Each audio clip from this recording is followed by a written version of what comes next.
Future. Future, near future. Right. Next in the future, huh? Well, you know, Jason, that's interesting. Let me just, I'd like to go into this in a little depth, if we will here. And that is that my future I see contains of, I'm a movie maker, I love the movies, I love working with people, I love them behind the film. I like, though, I think what I really want to get into in the future is I want to keep my, my practice going along, but I'd like to sort of get back to children's movies, educational movies, things like, I used to work on Sesame Street and some of the others, doing some feature films, and I'd like to get back to that, and I'd like to see how I could work in horror with children's productions, like, you know, try to teach kids the alphabet, like, you know, A is for apocalyptic, and you know, B is for bugbear and things like, you know what I mean? S is for Scooby-Doo. Yeah, no.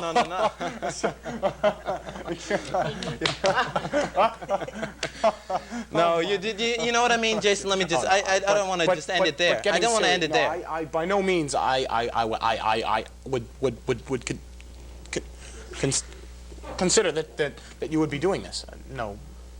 What's the oh, all right, yeah, well, let me just finish up. And so I'd like to get back into children's film and work in the horror fact, and also I'd like to get into dog breeding. I have 30 dogs at my home. I'm, of course, unmarried. I was married twice, had gotten 2 tumultuous divorces, and I had, of course, 12 children by those 2 wives, and it's been tough for me, and I've lived with dogs, and I've really found that they're almost better companions than men. I mean people.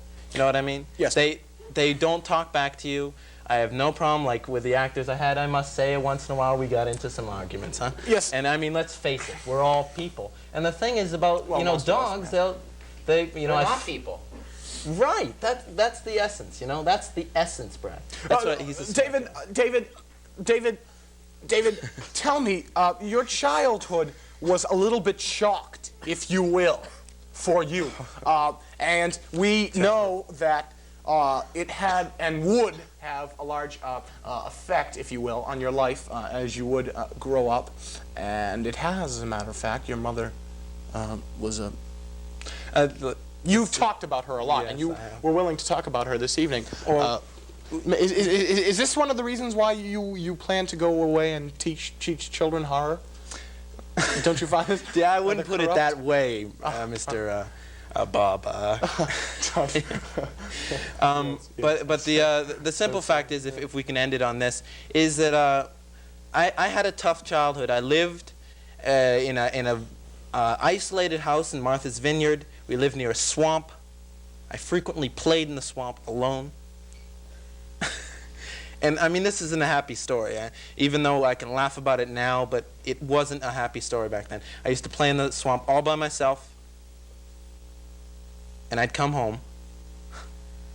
Still gets me now. I'd come home, and my mother'd be in the kitchen, and she'd be making peanut butter and jelly for me.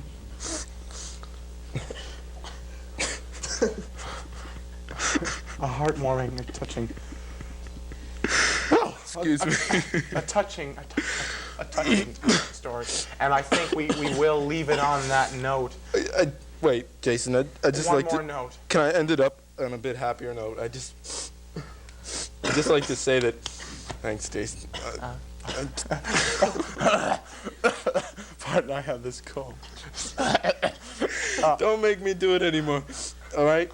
I had a tough childhood, Jason, but I moved on to better things. I got my house, I got my 30 dogs, and I gotta excuse me. I have a whole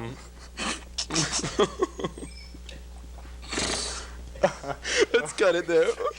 This is Bob Jason Dunbar signing off from Hollywood.